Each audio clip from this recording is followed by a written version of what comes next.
Olá, pessoal. Seja bem-vindo ao Preveste OEA. Eu sou o professor Flávio Soares, sou do sexo masculino, com 50 anos. Sou pardo, cabelos pretos curtos, tenho estatura mediana.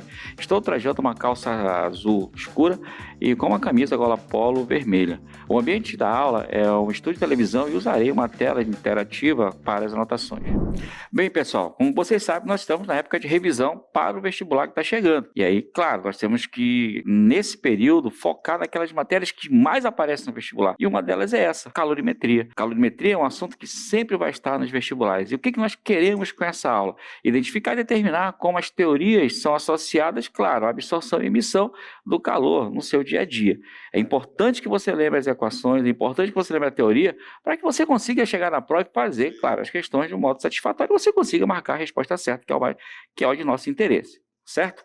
Vamos às questões. Primeira questão, ele fala assim para vocês, um projeto de chumbo está a uma temperatura de 175 graus Celsius, quando atinge uma parede e nela se aloja. Considere que 25% da energia cinética do projétil, imediatamente antes da colisão, permaneça nele como energia interna. Aí dá dados. Calor específico do chumbo, 125 joules por quilograma grau Celsius. Temperatura de fusão do chumbo, 327 graus Celsius. Calor latente de fusão do chumbo, 26.000 joules por quilograma. Se a energia interna que permanece após o projétil atingir a parede é justamente a mínima para que ocorra fusão total do chumbo, a velocidade do projétil imediatamente antes da colisão em metros por segundo é: letra A, 30, letra B, 150, letra C, 400, letra D, 450, letra E, 600. Vamos à resolução. Primeira coisa que você vai ter que lembrar é que o objeto tem movimento. Se está em movimento, tem velocidade. Se tem velocidade, tem energia cinética. Nesse caso, o que vai acontecer?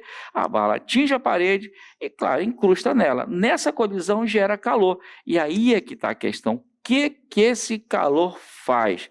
Bom, se você ler o texto, ele fala para você, inicialmente a bala está aqui a temperatura, 175 graus Celsius. Só que aí é que está a questão. A bala vai absorver calor em função do atrito e, nesse caso, ela pode derreter, que nessa situação é o que o texto fala para vocês. Observa que ele diz, a parede faz com que haja fusão completa do chumbo. Se há fusão completa do chumbo, a energia que foi criada com a colisão vai fazer com que o chumbo aqueça até a temperatura de fusão e depois derreta. E aí você vai ter que lembrar que nesse processo você tem duas partes envolvidas. A primeira do aquecimento, e aí você lembra, o chumbo vai passar de qual temperatura? 175 para 327, que é a temperatura de fusão. E depois ele vai derreter. Nessa etapa, ele absorve calor sensível, que muda a temperatura, e na próxima etapa, quando ele derrete, o calor é latente. Ah, pessoal, mas como é que eu vou fazer para resolver? Aí você lê o texto. O que o texto diz? Que 25% da energia é transformada em calor, ou seja, como você pode ver aqui na tela, 25%, escreve número normal, 0,25, da energia cinética é igual ao calor que foi criado. E esse calor criado vai ser igual à quantidade de calor que gerou o aquecimento, que é o calor sensível, e a quantidade de calor que gerou o derretimento, que é o calor latente. O que você vai ter que fazer nessa igualdade? Substituir as equações. Se você não esqueceu, energia cinética, massa, velocidade ao quadrado sobre 2, quantidade de calor sensível, mc delta θ, que é a temperatura, e a quantidade de calor latente, m vezes L. Como a massa é a mesma, você cancela as massas, cancela M, cancela M, cancela M. E aí você substitui os valores que ele deu. Quais os valores que ele deu? Bom, 0,25 é da porcentagem que você substituiu. Aqui, nesse caso, 125, o que seria? O calor específico do chumbo, Czinho, delta T, variação de temperatura final menos a inicial, 327, menos 175. E a última parte seria o calor latente de fusão. Nesse caso, 26.000. Faça a conta, isole a velocidade, pegue a potência, passe para o outro lado em forma de uma raiz e você vai ter que valor 600 metros por segundo. Ou seja, a velocidade da bala, 600 metros por segundo, fez com que o chumbo derretesse todo, certo? Baseado nisso, qual alternativa você marcaria? Letra E. E vamos à nossa segunda questão. Considere as afirmações abaixo sobre as propriedades térmicas e processos térmicos. Primeira proposição: a energia interna de um gás ideal depende apenas da temperatura e do número de partículas do gás. 2. Todos os materiais expandem-se quando aquecidos. A 3. O aumento de pressão acarreta um aumento na temperatura de ebulição no processo de vaporização de uma substância. Quais são corretas? Letra A, apenas a primeira. Letra B, apenas a segunda. Letra C, apenas 1 e 3. Letra D, apenas 2 e 3. E a letra E, 1, 2 e 3. Vamos à solução. Primeira proposição é verdadeira ou falsa? Verdadeira, ela é correta. Para um gás monatômico qualquer, o que você vai ter que lembrar? Que, nesse caso, a energia do sistema depende de quem? Do número de mols, que é o N, não esquece que o número de mols é o N, e da temperatura que o gás possui. Então, na questão, quando ele coloca para vocês, a energia interna de um gás, ele está falando da energia de movimento das moléculas. E a energia de movimento das moléculas, claramente, depende de quem? Da temperatura. Não esqueça que temperatura é o grau de agitação molecular. E também depende do número de partículas que você tem. A segunda: todos os materiais expandem-se quando aquecidos? Isso é verdadeiro ou falso? Isso é falso, é incorreto. E aí é que está a questão. Tem materiais que, nesse caso, eles sofrem expansão negativa. Aí, dá um exemplo aí, professor.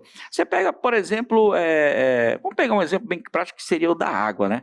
O que acontece com a água quando ela é aquecida de 0 a 4 graus? Ela primeiro sofre uma contração e depois uma expansão. A água, quando congela, ela primeiro contrai e depois expande. Então, nessa configuração, a segunda é certa ou errada? Ela é errada. E a terceira proposição? Vamos lá ler a terceira proposição. O aumento da pressão acarreta um aumento na temperatura de ebulição no processo de vaporização de uma substância. Nesse caso, essa terceira é verdadeira ou falsa? Verdadeira, ela é correta. O aumento da pressão sempre faz com que a temperatura de ebulição aumente. Lembra? Temperaturas de mudança de fase e pressão são diretamente proporcionais. Resultado: quais são as corretas? 1 e 3. Qual a alternativa que você marcaria? Letra C. Terceira questão da nossa revisão. A figura a seguir representa o diagrama de fases de uma amostra de uma substância pura. Substância pura. Presta atenção. O que acontece na substância pura? Temperaturas de mudança de fase são sempre constantes. As linhas tracejadas no gráfico representam 4 diferentes transformações isobáricas, A, B, C e D, que, nesse caso, a amostra sofreu. Ação alternativa que indica corretamente a transformação em que essa amostra, durante a fase em que se encontra líquida, absorveu maior quantidade de calor. Letra A. Letra B, B, letra C, C, letra D, D e letra E, A e B. Bom, vamos à solução. Em primeiro lugar, o que você vai ter que fazer? Lembrar que nesse gráfico, é o gráfico da pressão pela temperatura, né? É um gráfico, claro, de mudança de fase. Você tem, nesse gráfico, regiões onde os materiais vão estar no estado sólido, líquido e gasoso. A figura mostra para vocês o lado esquerdo, entre as duas retas, a esquerda e a direita, tá vendo as duas retas à esquerda? Mostra para vocês uma região onde o material tem pressão e temperatura para estar no estado sólido. A segunda região, entre a curva da direita, vamos chamar de curva 3 isso daqui. Curva 2, vamos chamar isso aqui de curva 1. Entre as duas, nesse caso curvas 2 e 3, tem regiões de pressão e temperatura onde o material vai estar no estado líquido. E a última, entre as curvas 1 e 3, uma região onde o material vai estar no estado de vapor. Um detalhe interessante é que essas linhas que separam as regiões são as linhas de mudança de fase. Por exemplo, aqui você vai ter a linha entre sólido e líquido, a curva de fusão, não esquece isso. Entre líquido e vapor, a curva de vaporização. E entre o sólido e o vapor, a curva de sublimação, não esquece isso. O que ele quer que você faça? Ele quer que você diga onde há maior quantidade de calor. E aí, nesse caso, onde há maior quantidade de calor? Nesse caso, a substância A. E aí, por que A? Porque você tem nessa configuração maiores valores de pressão e temperatura, correto? Ah, professor, mas nessa situação sempre vai estar associado a isso? Sempre vai estar associado a isso. Lembra que o calor, ele sempre vai estar liberado, associado à variação de temperatura. Quanto maior a variação de temperatura, maior a quantidade de calor que ele está absorvendo, com certeza. Tudo bem? Baseado nisso, qual a alternativa que a gente marca?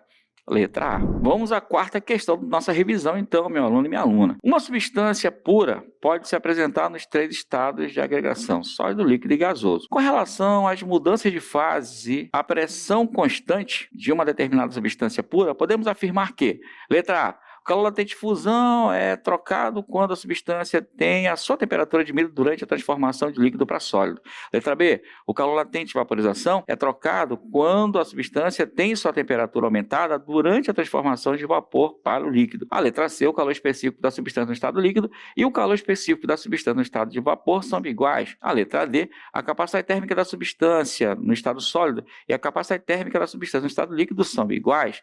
E a letra E, a razão entre o calor trocado e a variação de temperatura durante o aquecimento no estado sólido depende da massa da substância. Das proposições, qual que você marcaria? Vamos analisar todas. A primeira, é verdadeira ou falsa? No caso é falsa. Por quê? Porque está falando de mudança de fase. Aí você tem que lembrar que toda vez que há mudança de fase, como a substância é pura, bem aqui no começo ele fala, a substância pura, a temperatura da mudança de fase é constante. E ele fala assim na letra A, calor latente de substância quando a temperatura é diminuída. E aí, a temperatura varia na mudança de fase? Não varia. E se a temperatura não varia, a letra A é falsa. A letra B, verdadeiro ou falso? Falso, a mesma coisa. Ele propõe, na letra B, mudança de fase, vaporização. E nesse caso, ele está falando que a temperatura é aumentada. A temperatura não muda na mudança de fase, porque é a substância pura, não esquece. A letra C, calor específico da substância no estado líquido e o calor específico da substância no estado de vapor são iguais? Nesse caso, falso, porque são dois elementos diferentes. Se você pega a água, por exemplo, qual o calor específico dela no estado líquido?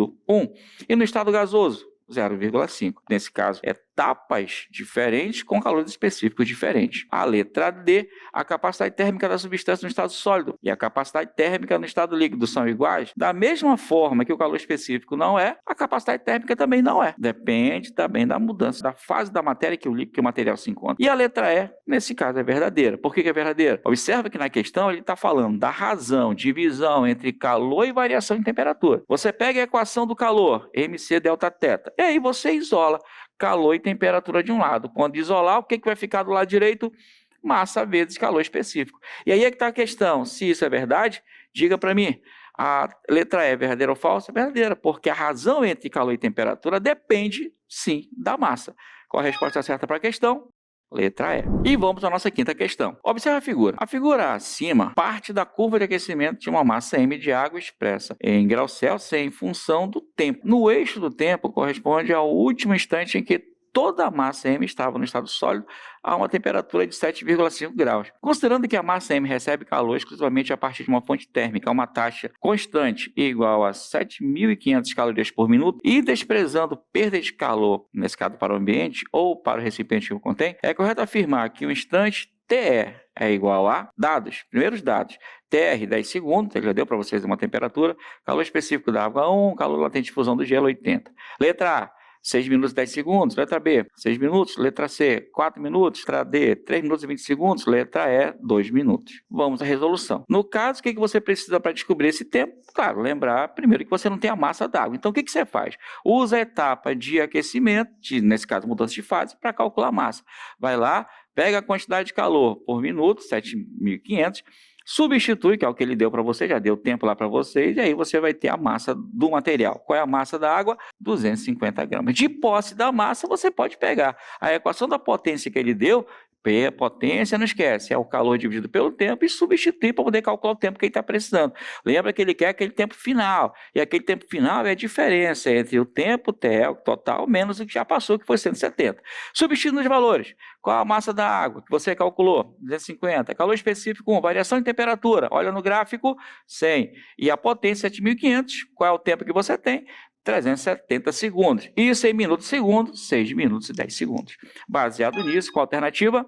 Letra A. Na aula de hoje, vimos o assunto referente a calorimetria, um dos assuntos mais importantes para a prova do vestibular da UEA. Siga o Preveste em todas as redes sociais.